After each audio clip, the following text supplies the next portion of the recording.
અમદાવાદમાં એક દિવસના નવજાતને કોરોના થયો છે. નવજાત બાળકને એનઆઈસીયુમાં રાખવામાં આવ્યું છે. સોલા સિવિલ હોસ્પિટલમાં હાલ કોરોનાના પોઝિટિવ 2 દર્દી સારવાર હેઠળ છે. ગત સપ્તાહે બાળકની માતા પણ પોઝિટિવ હતી. હાલમાં બાળકની માતાનો રિપોર્ટ નેગેટિવ છે અને 23 વર્ષીય મહિલા પણ કોરોના પોઝિટિવ છે. મહિલાને ઓબ્ઝર્વેશનમાં રાખવામાં આવી છે. સોલા સિવિલમાં કુલ 2 દર્દી સારવાર હેઠળ છે. બાળક જન્મ્યું ત્યારે માતા પોઝિટિવ હતી, જેના કારણે બાળકને કોરોના પોઝિટિવ આવ્યો છે. બાળક ત્યારે 2 દિવસનું છે. બાળકનું વજન ઓછું હોવાથી એનઆઈસીયુમાં રાખવામાં આવ્યું છે. હાલ બાળકની માતાનો રિપોર્ટ નેગેટિવ આવ્યો છે. બાળકની નિષ્ણાત ડોક્ટર દ્વારા સારવાર ચાલી રહી છે.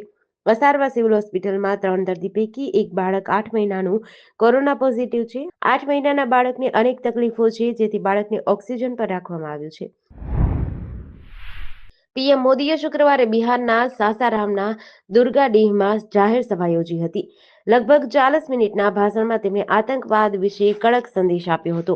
તેમણે કહ્યું હતું કે પહેલગામ હુમલાના એક દિવસ પછી હું બિહાર આવ્યો હતો. મેં બિહારની ધરતી પરથી આપેલું વચન પૂર્ણ કર્યું. મેં કહ્યું હતું કે માતાઓના સુહાગને ઉજાડનારને તેમની કલ્પના કરતાં વધુ સજા કરવામાં આવશે. જેમણે પાકિસ્તાનમાં બેસીને આપણી બહેનોના સિંદૂરને ઉજાડ્યો, આપણી સેનાએ તેમના છુપાયેલા સ્થળોને ખંડેરમાં ફેરવી દીધા. પાકિસ્તાન અને દુનિયાએ પણ ભારતની દીકરીઓના સિંદૂરની શક્તિ જોઈ. દુશ્મનને ખબર હોવી જોઈએ કે ઓપરેશન સિંદૂર આપણા સેથામાં ફક્ત એક તીર છે.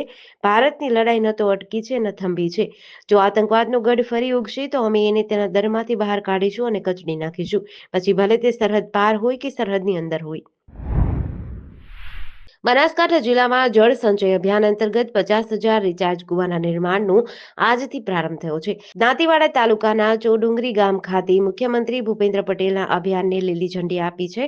જનશક્તિને જળશક્તિ સાથે જોડી ભારત માતાની જય બોલાવીને સીએમ ભૂપેન્દ્ર પટેલે જણાવ્યું કે ઓપરેશન સિંદૂર અને તેની સફળતા માટે પીએમ મોદી અને સેનાના જવાનોને હું અભિનંદન પાઠવું છું. આપણે બધાએ સૌના સાથ સૌના વિકાસની પરંપરા વિકસાવી છે. આપણે વડાપ્રધાનના નેતૃત્વમાં વિકાસ રહ્યો છે. જલશક્તિની જળશક્તિ સાથે જોડી છે. સીમનું પાણી સીમમાં અને ગામનું પાણી ગામમાં. વડાપ્રધાને આપણને પાણી આવે તેની પહેલા પાળ બાંધી લેવાની પરંપરા શીખવાડી છે. વર્ષ 2019માં જળશક્તિ અભિયાનનો પીએમએ પ્રારંભ કરાવ્યો હતો અને આપણે બધા એના સહભાગી થયા છીએ. મહુવાના નિકોલ દરિયા કિનારે એક બિનવારસી બાજ મળી આવ્યું હતું. આ બાજ લાઇટ હાઉસ નજીકથી દરિયામાં પસાર થઈને નિકોલના દરિયા કિનારે આવી પહોંચ્યું હતું. સ્થાનિક માછીમારોના જણાવ્યા મુજબ આ માલવાહક બાજનો ઉપયોગ દરિયાના પેટાળમાંથી રેતી કાઢવા માટે થાય છે. મોટી વસ્તુઓને એક સ્થળેથી બીજે સ્થળે ખસેડવા માટે બોટની પાછળ બાંધીને પણ તેનો ઉપયોગ કરવામાં આવે છે. આ બાજને થાપડું અથવા પોન્ટૂન તરીકે ઓળખવામાં આવે છે. બાજ પર રુદ્ર 1 નંબર અને મુંબઈ લખેલું છે. આટલી મોટી વસ્તુ દરિયામાં બિનવારસી હાલતમાં તરતી મળી આવતા દેશની સુરક્ષા વ્યવસ્થા સામે પ્રશ્નો ઉભા થયા છે. કોસ્ટગાર્ડ અને પોલીસની ટીમે ઘટના સ્થળે પહોંચી તપાસ શરૂ કરી છે. રાજકોટમાં પીજીવીસીએલ તંત્રનો કડવો અનુભવ. ખુદ મનપાના સ્ટેન્ડિંગ કમિટીના ચેરમેન અને ભાજપના વોર્ડ નંબર 2ના કોર્પોરેટર જયમીન ઠાકરને થયો છે. વોર્ડ નંબર 2માં છેલ્લા 4 દિવસથી રાત્રે વીજળી ગુલ થતી હોવાથી જયમીન ઠાકરે સ્થાનિકોને સાથે રાખી પીજીવીસીએલની પ્રદ્યુમન નગર કચેરીએ જનતા રેડ પાડી હતી. આ દરમિયાન અધિકારીઓનો ઉધડો લીધો હતો અને તેમના ઉદ્ધતાઈ ભર્યા વર્તન સામે પણ રોષ વ્યક્ત કર્યો હતો. હવે રાત્રે લાઇટ ન જવી જોઈએ તેવી લેખિતમાં બાહેંધરી આપી હતી. સ્ટેન્ડિંગ કમિટીના ચેરમેન જયમીન ઠાકરે પીજીવીસીએલના અધિકારીઓને ખખડાવ્યા હતા. પંજાબના મુક્તસરમાં ફટાકડાની ફેક્ટરીમાં વિસ્ફોટ થયો હતો. 5 કામદારોના મોત થયા. 33 લોકોને કાટમાળમાંથી બહાર કાઢવામાં આવ્યા છે. બચાવ અને રાહત કામગીરી ચાલુ છે. ઘાયલોને ભટિંડા એમ્સમાં મોકલાયા છે. ફેક્ટરીમાં કુલ 40 લોકો કામ કરતા હતા. ઘાયલ કામદારો યુપીના હોવાનું કહેવાય છે. આ ઘટના સિંઘેવાલા ગામમાં રાત્રે 1:30 વાગ્યે બની હતી. અહીં કામ કરતા કામદાર અરુણે કહ્યું કે અમે રાત્રે શિફ્ટ પછી સૂઈ ગયા હતા. અચાનક વિસ્ફોટ થયો અને ઘણા લોકો કાટમાળ નીચે દટાઈ ગયા. વિસ્ફોટ એટલો જોરદાર હતો કે ફેક્ટરીની ઇમારતનો મોટો ભાગ ધરાશાયી થઈ ગયો છે. ભાવનગર જિલ્લામાં કાયદો અને વ્યવસ્થા કથળી ગઈ હોય એમ 36 કલાકમાં હત્યાના 3 બનાવ બન્યા છે.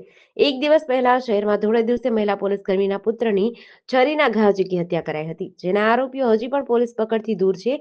ત્યારે ગઈકાલે સિહોરના નેસડા ગામે પતિ પત્નીની હત્યાનો બનાવ સામે આવ્યો છે. સિહોરના નેસડા ગામમાં બેવડી હત્યાના બનાવમાં પતિ પત્ની બંને વચ્ચે બબાલ થઈ રહી હતી, ત્યારે પડોશીએ વચ્ચે દખલગીરી કરી હતી.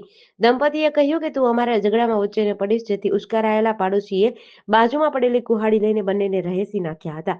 આ બનાવ અંગે સિહોર પોલીસ મથકેથી જાણવા મળતી વિગત અનુસાર મૂળ નવસારીના રામુભાઈ હળપતિ અને તેમના પત્ની લક્ષ્મીબહેન હળપતિ સિહોરના નેસડા ગામે રહીને વિજયભાઈ ખમણના ઈંટોના ભઠ્ઠા અને ખેતમજૂરીનું કામ કરતા હતા. કેન્દ્ર શાસિત પ્રદેશ દીવમાં ચોમાસાની ઋતુ દરમિયાન સલામતીના પગલાં લેવાયા છે. પ્રશાસને દરિયામાં કરંટની સ્થિતિને ધ્યાનમાં રાખીને મહત્વપૂર્ણ નિર્ણય લીધો છે. 1 જૂનથી 31 ઓગસ્ટ સુધી દરિયામાં સ્નાન કરવા અને નજીક જવા પર પ્રતિબંધ મૂક્યો છે. પ્રવાસીઓનું આકર્ષણનું કેન્દ્ર એવા દીવના મશહૂર બીચ પર આ નિયંત્રણો લાગુ કરવામાં આવ્યા છે. પ્રવાસીઓ દીવની મુલાકાત લઈ શકશે, તેઓ દરિયાનું સૌંદર્ય માણી શકશે, પરંતુ સલામતીના કારણે દરિયા કિનારે જવા પર પ્રતિબંધ રહેશે. આ 3 મહિના દરમિયાન પ્રવાસીઓએ દરિયાને દૂરથી જ નિહાળવો પડશે. પ્રશાસનનો આ નિર્ણય પ્રવાસીઓની સુરક્ષાને ધ્યાનમાં રાખીને લેવાયો છે.